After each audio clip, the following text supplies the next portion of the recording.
When we talk about creativity, you might assume I'm talking about the arts, but it's so much more than that. Take science. I think science is inherently creative. I think you have to be able to discover something new that other people have not discovered already. So this is your lab here? Yeah, welcome to my lab. We're excited to have you here today. Today, all the revolutionary technology in Dr. Michelle Kind's lab springs from a creative leap she made 15 years ago. A leap that also saved her career. What brought me to the point of creativity was desperation. At that time, her nanotechnology research required specialized equipment so that she could work at a microscopic scale.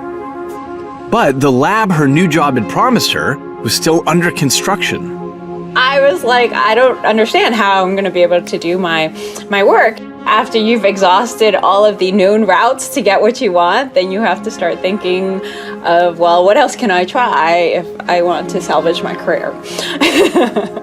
This desperation led her to get creative. She remembered a toy she loved to play with, Shrinky Dinks, in which sheets are shrunk into small, hard plates in an oven without altering their shape. Could she use the same material for her nanotechnology creations? So this is the Shrinky Dinks. So it's a good old-fashioned children's toy.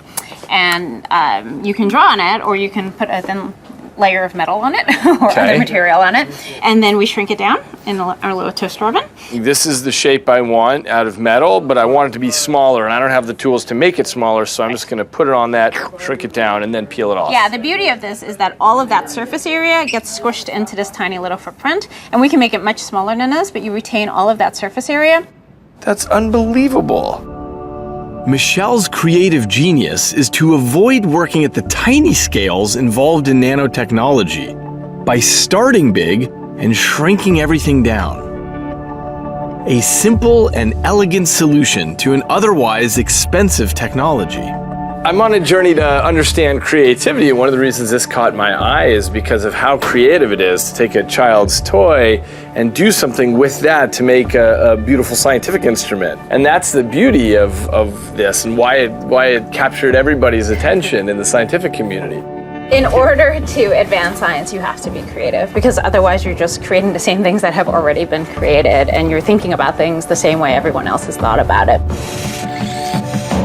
Michelle's clever problem solving showcases the creative ability of human beings that allowed our ancestors to take what they knew and to build on it, to improve it, to forge a new path into the future.